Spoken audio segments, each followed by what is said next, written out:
अस्सलाम वालेकुम, मैं हूं अब्दुल्ला समीन, आपका होस्ट। प्रोग्राम मेहमान ख़ास में सबको खुशामदीद कहता हूं। जैसा कि आप सब जानते हैं, इस प्रोग्राम का मकसद ऐसे लोगों से मुलाकात करना है जो कि ज़िंदगी में ख़ुद तो कामयाब हैं और दूसरों को भी मोटिवेशन देते हैं ताकि वो अपनी ज़िंदगी में कामयाब हो सकें। जी हाँ, मैं बात कर रहा हूँ मोटिवेशनल स्पीकर्स की। जिन भी लोगों से मैं मिलता हूँ वो तमाम लोग 20 to 25 एज से प्लस होते हैं, लेकिन आज मैं एक ऐसी बच्ची के साथ मौजूद हूँ जो कि सिर्फ 12 साल की है और इतनी छोटी सी उम्र में वो एक मोटिवेशनल स्पीकर भी है।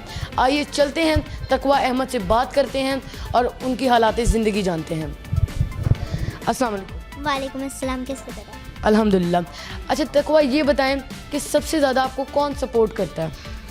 दोनों ही मुझे बहुत सपोर्ट करते हैं। देखिए, लफ्ज़ होता है पेरेंट्स में दोनों आ जाते हैं। ना ज़्यादा मामा सपोर्ट करते हैं ना ज़्यादा पापा, दोनों सपोर्ट करते हैं इक्वली। और इसमें जो दोनों ने मुझे इतना सपोर्ट किया, मामा मेरी घर में रह के तालीम पे फोकस करती थी और पापा जो है कोई भी अगर इवेंट होता था तो पापा मुझे टीवी चैनल्स पर लेकर जाते थे और मैं वहाँ पे अपना इंटरव्यू रिकॉर्ड कराती थी। और इस तरह से हमने जब मैं 6 साल की थी तो तब से मैंने ये काम स्टार्ट किया पीस प्रमोटिंग का, और उसके बाद से मैं आज यहाँ पे हूँ सिर्फ मेरे पेरेंट्स की वजह से। अच्छा तकवा, अब मुझे ये बताएं कि आपको किस बंदे से इतनी इंस्पायरेशन मिली कि आपने ऐसा एक मोटिवेशन स्पीचेस का काम शुरू कर दिया? माय पापा एंड माय मॉम। आपकी कभी किसी बहुत बड़े ट्रेनर से मुलाकात हुई हो? जी बिल्कुल। मैं ट्रेनिंग हासिल की। I am the youngest trainer at Qasim Ali Shah foundation, और वहाँ पे मुझे कासिम अली शाह साहब से मिलने का मौका मिला और मुझे बहुत वो अच्छा एक्सपीरियंस रहा। और मुझे वैसे वो बहुत अच्छे लगते हैं। तो उस दिन उनसे मुलाकात हुई तो ऐसे लगा जैसे मैंने अपनी जो एक मंजिल है उसका एक जो पहलू है वो पूरा कर लिया। क्योंकि मुझ में अगर कोई प्रॉब्लम थी, अगर कोई कमी थी, तो वो उनकी ट्रेनिंग से वो मेरी पूरी हो गई। तो मैंने उस ट्रेनिंग को बहुत एंजॉय किया and I feel so proud. अच्छा तकवा, आपने कासिम अली शाह से आपको मिलने का मौका मिला तो आपने सबसे ज़्यादा अच्छी नॉलेज उनसे क्या सीखी? यही कि अपने आप पे कंट्रोल करना सीखें। अगर आपको किसी की बात अच्छी नहीं लगती तो उसको बर्दाश्त करें, ना कि आप उसको डांटना शुरू कर दें कि आप ये बात ना करें। आप चिढ़े नहीं, आप उस बात को बर्दाश्त करना सीखें। और दूसरी बात, सिंपैथीज़ नहीं लेनी, हमें एम्पैथीज़ देनी है, सिंपैथीज़ लेनी नहीं है। और तीसरी बात जो मैंने उनसे सीखी कि हमें जजमेंटल नहीं होना। हमें किसी को जज नहीं करना कि ये बंदा ऐसा है, ये बंदा वैसा है। हमें नहीं ये सोचना, वो बंदा जैसा भी है वो जब वो बोलेगा पता लग जाएगा, लेकिन हमें खुद से उसको जजमेंटल नहीं करना चाहिए जब तक हम उस बंदे को जान नहीं लेते उसकी गुफ्तगू से कि वो बंदा कैसा है। तो अच्छा तकवा, मुझे पता लगा कि आपने रैम के ऊपर एक मुहिम स्टार्ट किया कि होटल्स में रैम बनाने चाहिए। तो इसके क्या फ़ायदे होते हैं लोगों को जो आते हैं और जो थोड़े माजूर वगैरह होते हैं, उनको क्या फ़ायदा होता है इसका? बिल्कुल, मैं आपको ये बताना चाहती हूँ कि ये जो मेरी मुहिम थी, इसमें मेरे पेरेंट्स ने, मेरे पापा ने मेरे बहुत सपोर्ट किया। और ये बेसिकली मुहिम उन बच्चों के लिए जो कि स्पेशल हैं और वो इन जगहों तक रसाई नहीं कर सकते, उनके लिए ये ख़ास मुहिम है। क्योंकि देखें, जब लोग अपनी जगह एक जगह से दूसरी जगह जाते हैं तो वहाँ पे वो अगर एक्सेस नहीं कर पाते तो फिर उनको बहुत तकलीफ़ होती है कि इन लोगों को दूसरे लोगों का ख्याल है लेकिन हमारा ख्याल कोई नहीं है। तो इसलिए मैंने सोचा कि जैसे नॉर्मल लोगों को राइट्स मिलते हैं वैसे ही स्पेशल पर्सन्स को भी राइट्स मिलने चाहिए, क्योंकि वो इस मुल्क के शहरी हैं, इस पाकिस्तान के कारामद शहरी हैं, और उनको भी जॉब्स मिलनी चाहिए, उनको भी वो सारे मौके मिलने चाहिए जो कि नॉर्मल पर्सन्स को मिलते हैं। अच्छा तकवा, आपने ये मुहिम स्टार्ट की तो आप इस मुहिम को कंप्लीट करने के लिए, रैम्स बनवाने के लिए कहाँ तक जाएंगी, कहाँ तक आप कोशिश करेंगी कि मैं टॉप लेवल को टच करके आऊँ और अपने जो तमाम स्पेशल लोग हैं उनकी मदद कर सकूँ? तो किस किस बंदे से आपको मिलना आपको लगता है कि इस मुहिम में मेरा पहला स्टेप होगा? बिल्कुल, सबसे पहले तो मैं डिस्ट्रिक्ट ये जो हमारी गुजरांवाला है उसको मैं कंप्लीट करूँगी। तो इसके लिए मैंने कमिश्नर साहब से बात की है, अभी मेरी बात चल रही है उनसे। तो वो कह रहे थे कि आप आएँ और इस पर हम एक वहाँ पे एक इजलास करेंगे, तो आप उसमें बताइएगा कि what is the importance of RAM. So फिर मैं वहाँ पे जाके उनसे बात करूँगी। और मेरा जो मुहिम है वो ये है कि all the Pakistan should be the accessible Pakistan. Yes. अच्छा तकवा, मैंने सुना भी था कि आपको इमरान खान साहब पसंद है, उनकी पर्सनैलिटी और उनसे मिलने का शौक़ है, क्या ये बात सही है? जी बिल्कुल, मुझे उनसे मिलने का बहुत शौक़ है, मुझे बहुत अच्छे लगते हैं वो। लेकिन अनफॉर्चुनेटली मैं कई दफ़ा उनके पास गई, लेकिन उनके जो आगे से नुमाइंदे बैठे हुए थे उन्होंने हमारे साथ अच्छा सलूक नहीं किया, जिसकी वजह से क्योंकि इज़्ज़त नफ्स मजरूह होता है तो उसके बाद हम नहीं गए। अच्छा, तो अगर ये पैगाम आपका इमरान खान साहब देखें तो आप उनको क्या पैगाम देना चाहेंगी? वो प्राइम मिनिस्टर भी बन गए हैं और वो उनको इस रैम वाली जो आपकी मुहिम है इसके ऊपर काम करना चाहिए कि नहीं करना चाहिए, और क्यों करना चाहिए?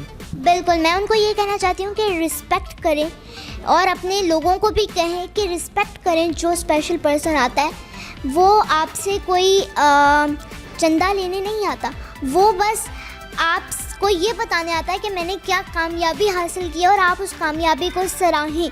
वो आपसे कोई पैसे लेने नहीं आता, आप उसको इस तरह दुत्कारते हैं कि लाइक वो आपसे पैसे लेना आया तो आप कहें कि ठीक है आप पैसे लेना है, ये पकड़ें पैसे और आप जाएं।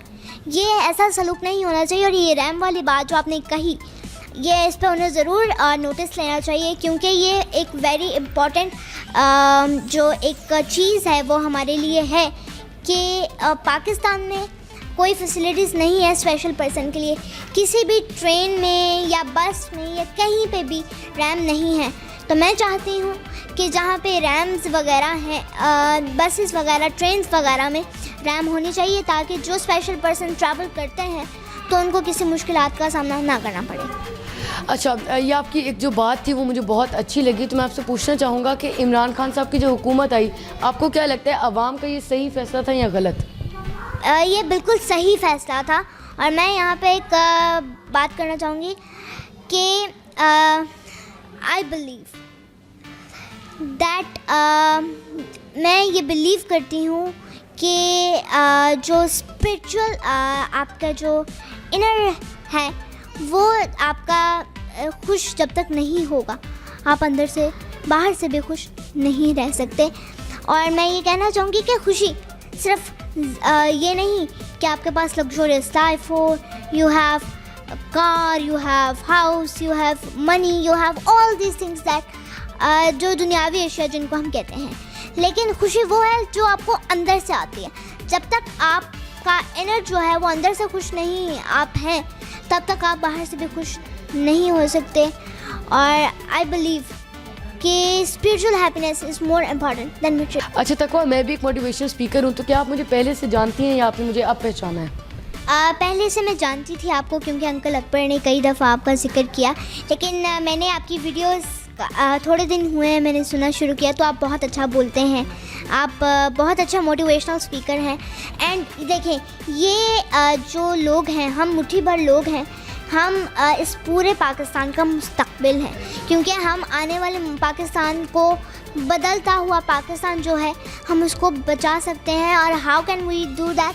We can do with it with education, because education, देखें, जैसे ऑक्सीजन ज़रूरी होती है ज़िंदा रहने के लिए, वैसे एजुकेशन ज़रूरी होती है, क्योंकि एजुकेशन हमें नॉलेज देती है और एजुकेशन हमें वो सारे टैलेंट्स वगैरह देती है, जो सारे स्किल्स देती है जो हमें रिक्वायर होते हैं। तो इसलिए मैं बच्चों की तालीम पे भी फोकस कर रही हूँ कि, और ख़ास तौर पर डिसेबल जो पर्सन, वुमेन विद डिसेबिलिटी हैं, उनकी मैं नुमाइंदा हूँ। मैं उनकी एजुकेशन पे फोकस कर रही हूँ, क्योंकि देखें, जब एक स्पेशल वुमेन जो है जब घर में बैठ जाती है, हर बंदा उसे कहते हैं कि तुम कुछ नहीं कर सकती। देखें, डिसेबल वो होता है जो कुछ कर नहीं सकता। We are not disable, we are special person and we can do anything what we want. बिल्कुल। अच्छा तकवा, आपने ये नहीं बताया कि आपको मेरी पर्सनैलिटी कैसी लगी? आपकी पर्सनैलिटी बहुत अच्छी है, आप बहुत अच्छे बोलते हैं, आप बहुत अच्छे स्पीकर हैं, you have a very kind heart. और मैं बेसिकली आपको, हमाद भाई को, सबको थैंक यू कहना चाहती हूँ कि आप लोग मुझे इतनी दूर से मिलने आए और आप लोगों ने सिर्फ इंसानियत की खातिर मुझसे मिलने आए। क्योंकि देखें, जब हम किसी बंदे को मिलने जाते हैं तो वो हम किसी के कहने पे जाते हैं, लेकिन जब हमारा खुद दिल करता है तो वो एक इंसानियत का काम होता है कि हम खुद किसी बंदे से मिलने जा रहे हैं, तो इसमें हमारा भी दिल है और इसमें इंसानियत को प्रमोट करने का काम है। तो आपने इंसानियत को प्रमोट की, हमारे भाई ने इंसानियत को प्रमोट की, तो I am thank you all कि आप लोगों ने इतना बड़ा स्टेप लिया, आप लोगों ने इंसानियत को प्रमोट किया। Thank you. बहुत शुक्रिया तकवा, बहुत शुक्रिया। ओके तकवा, मेरा लास्ट क्वेश्चन आपसे ये है कि आप सुपर किड और यूनिवर्सिटी ऑफ स्पोकन इंग्लिश के बारे में कुछ अल्फाज, कुछ ख्यालात अपने बयान करना चाहें। बिल्कुल, ये स्पोकन इंग्लिश जो यूनिवर्सिटी है ये बहुत अच्छी है और इसका जो आइडिया है वो भी बहुत अच्छा है। मैं अंकल अकबर खिलजी को कहना चाहूँगी कि हमारी दुआएं आपके साथ हैं, अल्लाह ताला आपको कामयाब करे। क्योंकि देखें, जब हम ये काम करते हैं तो इसमें जो दुनिया के सारे बच्चे हैं जो हीरे हैं और जिनको कोई प्रमोट नहीं कर रहा, तो स्पोकन इंग्लिश यूनिवर्सिटी का काम ये है कि वो उन लोगों को ऊपर उठाए और उनको प्रमोट करे और लोगों को बताए कि इस दुनिया में कितने खूबसूरत हीरे हैं। तो हमारी दुआएं आपके साथ हैं, हम सब आपके साथ हैं। We are all with you. अल्लाह ताला आपको कामयाब फरमाए, अल्लाह ताला आपकी सारी मुश्किलें आसान करे कि जो आपके रास्ते में आपको रोक रही है। देखें, बुराई का काम होता है, जब हम बुराई के रास्ते पे जाते हैं तो वो बहुत इजी होता है और हम जल्दी से वो रास्ता पार कर लेते हैं और आगे हमें जाके बहुत मुश्किलें आती हैं। लेकिन जो कामयाबी का रास्ता होता है वो बहुत मुश्किल होता है, उसमें हमें बहुत सी स्टार्टिंग में मुश्किल आती है, लेकिन आगे जाके हमें सब्र का फल भी तो मिलता है।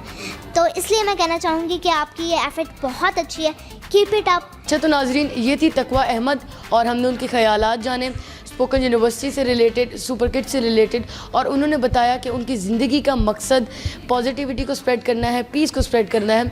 तो हमें चाहिए कि हम तमाम लोग तकवा अहमद के साथ मिलकर पॉजिटिविटी को और पीस को फैलाएं और लोगों तक पहुंचाएं। और उनकी जो मुहिम है रैंप बनवाने वाली हर रेस्टोरेंट में, उसके ऊपर भी गवर्नमेंट को एक्शन लेना चाहिए। और मैं तकवा अहमद का बहुत शुक्रगुजार हूँ कि उन्होंने अपने कीमती वक्त में से हमें टाइम दिया। और आपसे मिलेंगे दोबारा इंशाल्लाह एक और एपिसोड में मेहमान खास की। अब मुझे इजाज़त दें अब्दुल्ला समीन को। अस्सलाम वालेकुम, अल्लाह हाफ़िज़।